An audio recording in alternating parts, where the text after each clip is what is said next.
This is an inside scoop regarding Dragon Age Veilguard and allegations pertaining to BioWare's anti-consumer and deceptive practices, and the ways in which they attempt to silence their critics to push political propaganda, it seems. This is really ramping up, and the culture war is in full swing. They obviously feel threatened, because if this was a 10 out of 10 game, as all the mainstream game journalists claim it is, then of course you wouldn't have to silence detractors. You wouldn't have to silence veteran game devs because they just dislike the game. There is a concerted effort from rich corporate oligarchs to push what really amounts to slop, and they are silencing anyone that gets in their way. They're trying to rig the game, fudge the numbers. That's what all of the various pieces of evidence are leading us to conclude. But of course, we're going to have to do a post-mortem on this release after all of the facts come in. And remember, their Q4 earning is coming up. They're going to have to legally report on these numbers. So we're going to find out one way or another. They're just trying to buy themselves enough time so they can fool people into buying the game. And perhaps they string them along enough so they pass that 2-hour window where it becomes, on Steam, increasingly unlikely that you'll get a refund. So that counts as a win for them. It counts as a sale. This is why they're selectively providing review codes. They're mobilising all mainstream gaming journalists to support this game and to flood it with praise. And the more time that elapses from the release date, we're beginning to see that people are seeing the flaws within the game. Like what we've seen from the likes of Ubisoft and other recent games from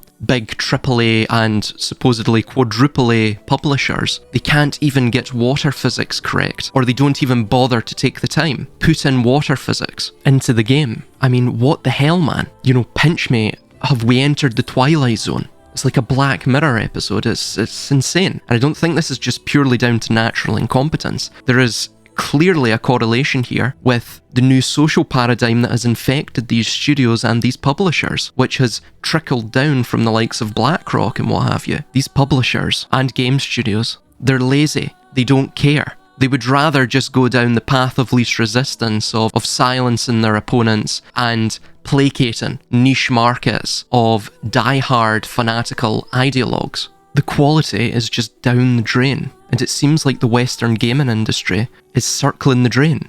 We are literally watching the collapse of these Western publishers and Western gaming studios. They are simply just self-deleting through sheer incompetence, perversely mixed with complete and utter lack of self-awareness. There's no other way to describe this, to explain it. Now to jump into the comment that I received from the veteran game dev. According to what I could find on Steam Spy over the past few days, I was able to approximate that they have sold about 1.75 million copies across all platforms so far, with the speculated budget of 250 million USD.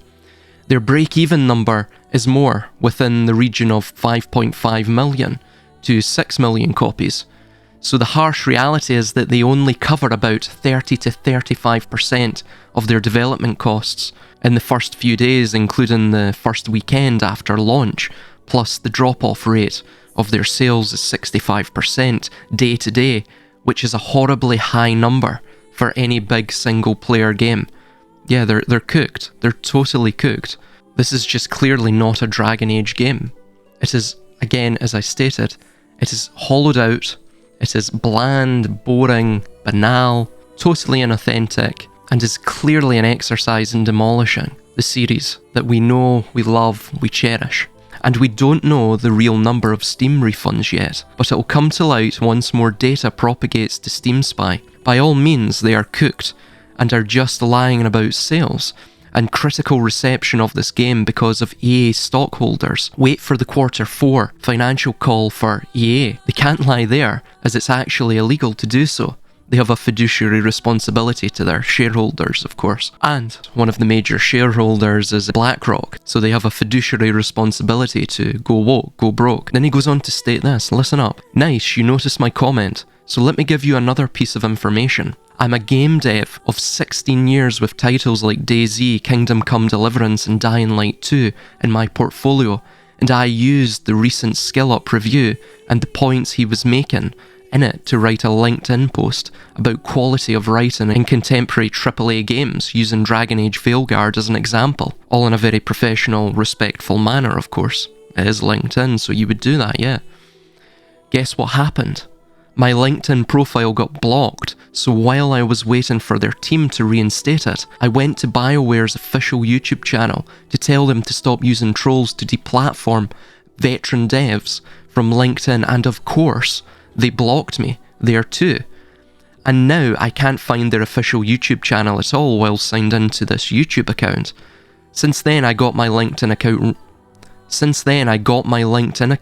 reinstated, and after looking at the stats of my by then viral post, it turns out that 2% of the viewers were from EA.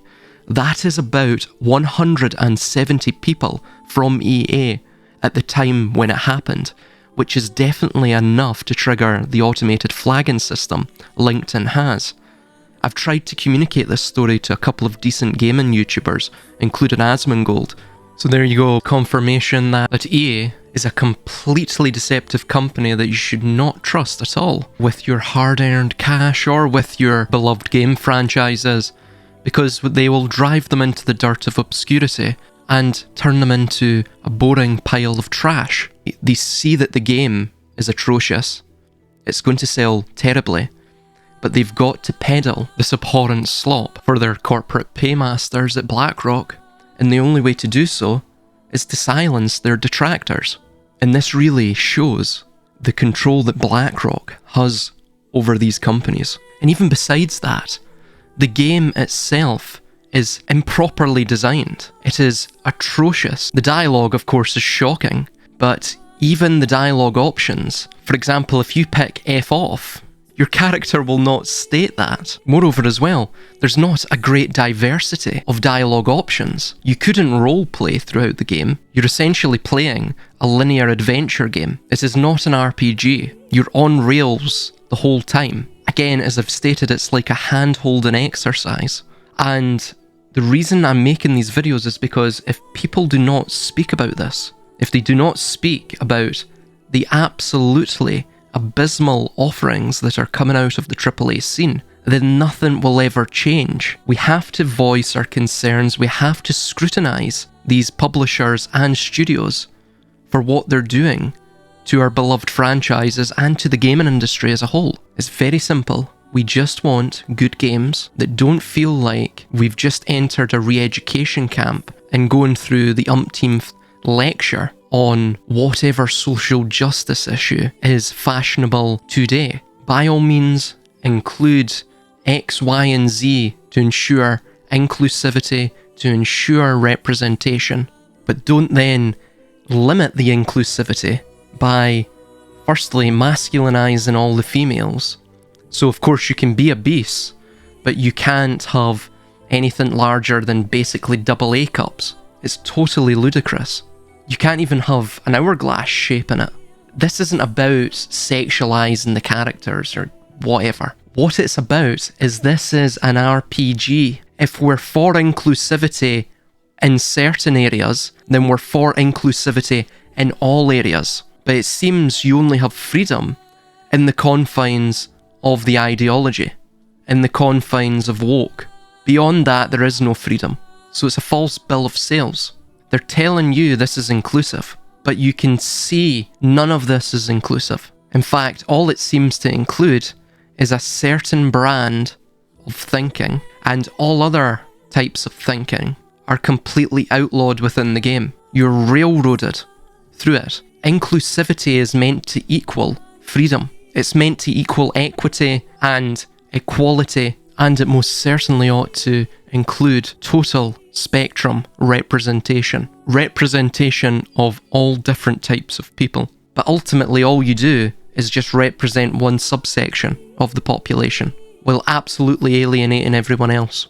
We have a word for that in the English language. It's called hypocrisy. So remember, if you're anything short of a female bodybuilder, then your likeness cannot be recreated in this game as a female. Therefore, you cannot roleplay as your likeness in the game.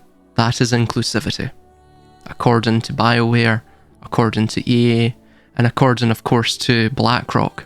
So the game is essentially a form of postmodern lecture on this issue, that issue, and whatever. I mean, you're playing a fantasy game.